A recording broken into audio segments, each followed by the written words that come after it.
ಅದೇ sir, FedEx ಬಗ್ಗೆನೂ ನಾನು ಕೇಳಲಿಕ್ಕಿದ್ದೆ. ಏರ್ಪೋರ್ಟಲ್ಲಿ ಅದು ಬಂದಿದೆ, ಆ ಪಾರ್ಸಲ್ ಬಂದಿದೆ, ಈ ಪಾರ್ಸಲ್ ಬಂದಿದೆ, ನಿಮ್ಮ ಆಧಾರ್ ಅದಕ್ಕೆ ಲಿಂಕ್ ಆಗಿಬಿಟ್ಟಿದೆ, ಕಂಪ್ಲೇಂಟ್ ಆಗಿಬಿಡ್ತಿದೆ, ನಿಮಗೆ ಸ್ವಲ್ಪ ಹಣ ಕೊಡಿ, ನಾವೇನಾದರೂ ವಿತ್ಡ್ರಾ ಮಾಡಿಬಿಡ್ತೀವಿ. ಈ ಥರದ್ದು ವಿಚಾರಗಳು Correct. ಇತ್ತೀಚೆಗೆ ಜಾಸ್ತಿ ಬೆಳಕಿಗೆ ಅದಕ್ಕೆ ಬರ್ತಾ ಸ್ವಲ್ಪ ವಿವೇಚನೆ, ಸ್ವಲ್ಪ ಕಾಮನ್ ಸೆನ್ಸ್ ಬೇಕಾಗ್ತದೆ. Unfortunately common sense is the most uncommon thing. Yes that is the problem. And costly ಅದು. ಇನ್ನೊಂದು ವಿಚಾರ ಸರ್, ಬ್ಯಾಂಕಿಂಗ್ ಸೆಕ್ಟರಿಂದ ನಿಮ್ಗೆ ಯಾವ ಥರ ಹೆಲ್ಪ್ ಸಿಗ್ತಿದೆ ಸರ್? ನೀವು ಬಯಸಿದಂಥ ಒಂದು ಹೆಲ್ಪ್ ಸಿಗ್ತಿದೆಯಾ ಬ್ಯಾಂಕಿಂಗ್ ಸೆಕ್ಟರ್ ಕಡೆ? Banking sector has its own issues. ನಾವೇನು ಮಾಡಿದ್ದೇವೆ ಈಗ, ಹೌದು, ಅವರು ಕಾನೂನಿನ ಕಟ್ಟಡಗಳಲ್ಲಿ ಮಾಡಬೇಕಾಗ್ತದೆ. ಅನೇಕ ಸಂದರ್ಭಗಳಲ್ಲಿ there are lot of gaps also. KYC ನಾಮ್ಸ್ಗಳು ಸರಿಯಾಗಿ ಫಾಲೋ ಆಗೋದಿಲ್ಲ. ಕೆಲವೊಂದು ಸಲ ಅವರ ಸ್ಟೇಟ್ಮೆಂಟ್ಗಳು ನಮಗೆ ಬರೋದಿಲ್ಲ. ತಾಂತ್ರಿಕ ಒಂದು ಲಿಮಿಟೇಷನ್ಸ್ ಕೂಡ ಇರ್ತವೆ. ಅವ್ರ ಸರ್ವರ್ ಅಲ್ಲಿ ಡೆಲ್ಲಿಲಿದೆ, ಮುಂಬೈಲಿದೆ, ಅಲ್ಲಿಂದ ತರಿಸ್ಕೋಬೇಕು ಅಂತಕ್ಕಂಥ ಇದು ಕೂಡ ಬರ್ತವೆ. ಈಗ ಏನು ಮಾಡಿದ್ದೀವಿ, ಕಳೆದ ಒಂದು 6 ತಿಂಗಳಿಂದ ಪ್ರತಿ ತಿಂಗಳು ನಾವು ಬ್ಯಾಂಕಿಂಗ್ ನೋಡಲ್ ಆಫೀಸರ್ಸ್ ಇದ್ದಾರೆ, ಅವರುಗಳನ್ನು ಕರೆಸಿ ಅವರುಗಳ ಸಭೆಗಳನ್ನು ನಮ್ಮ ಕಚೇರಿಗಳಲ್ಲಿ ಮಾಡ್ತಾ ಇದ್ದೀವಿ. ಸೊ ದಟ್ ಅವ್ರಿಗೂ ಮನವರಿಕೆ ಮಾಡಿಕೊಡ್ತಾ ಇದ್ದೀವಿ ಯಾವ ಮಟ್ಟಿಗೆ ಇದು ಇದೆ, ನಮಗೆ ಯಾವ ರೀತಿಯ ಸಹಾಯ ಬೇಕು ಅಂತ ಹೇಳಿ. ಅದನ್ನು ಮಾಡಲಿಕ್ಕೆ ಪ್ರಾರಂಭ ಮಾಡಿದ್ರೆ ಸ್ವಲ್ಪ ಮತ್ತೆ ಬದಲಾವಣೆ ಆಗ್ತದೆ. ಈಗ ಕಳೆದ ತಿಂಗಳು ಬ್ಯಾಂಕ್ ನೋಡಲ್ ಆಫೀಸರ್ ಜೊತೆಗೆ we call the victims also. Okay, let them here the victim side also.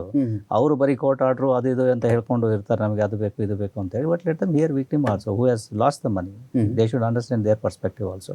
So ಇಬ್ಬರು ಮುಖಾಮುಖ ಮಾಡಿ ಅವ್ರಿಗೆ ಮನವರಿಕೆ ಮಾಡಿ ಕೊಟ್ಟಿದ್ದೀವಿ. So reasonably we are working well, but at the same time they have to work within their system and rules, regulations, guidelines and all that. We also have to work within the legal framework. ಅದನ್ನು ಬಿಟ್ಟು ಅವರು like ಮಾಡೋ ವಿಚಾರ ಹೇಳಿದ್ರಲ್ಲ sir, ಈ ಯೂಟ್ಯೂಬಿಂದ, social ಮೀಡಿಯಾಯಿಂದ ಈ ವಿಡಿಯೋಗೆ ಇಷ್ಟು ಲೈಕ್ ಕೊಡಿ, ನಿಮ್ಗೆ ಇವತ್ತು 30,000 ಹಾಕಿದರೆ ಸಂಜೆಗೆ 39,000 ಆಗುತ್ತೆ, ಇನ್ನೂ ಜಾಸ್ತಿ ಇನ್ವೆಸ್ಟ್ ಮಾಡಿದ್ರೆ ಇನ್ನೂ ಜಾಸ್ತಿ. ಈ ಥರದ್ದು ಫ್ರಾಡ್ಗಳು ಕೆಲ ತಿಂಗಳ ಹಿಂದೆ, ಕೆಲ ವರ್ಷದ ಹಿಂದೆ ನಾವು ತುಂಬ ಕೇಳ್ತಾ ಇದ್ವಿ. ಇದರಲ್ಲಿ ನೀವು ಹಿಡಿದಿರುವಂಥ ರೇಟ್ ತಿಳ್ಕೊಳ್ಬೋದಾ ಸರ್? ನೀವು ಎಷ್ಟರ ಮಟ್ಟಿಗೆ, ಎಷ್ಟು ಕಂಪ್ಲೇಂಟ್? ಕಡಿಮೆನೆ. ದಟ್ ಇವ್ರನ್ನ ಹಿಡಿತಕ್ಕಂಥದ್ದು ಭಾಳ ಕಷ್ಟನೇ. ಬಟ್ ಅದಕ್ಕೋಸ್ಕರ ಅವ್ರು ಯಾವುದೋ DP ಹಾಕಿರ್ತಾರೆ. ನಮ್ಮ ಪ್ರಯಾರಿಟಿ ಇರ್ತಕ್ಕಂಥದ್ದು ಆರೋಪಿಗಳನ್ನು ಹಿಡಿಯೋದಕ್ಕಿಂತ ಮುಖ್ಯವಾಗಿ ಹೋಗಿರ್ತಕ್ಕಂಥ ಹಣವನ್ನು ಇವ್ರಿಗೆ ವಿಕ್ಟಿಮ್ಗಳಿಗೆ ತಲುಪಿಸ್ತಕ್ಕಂಥದ್ದು.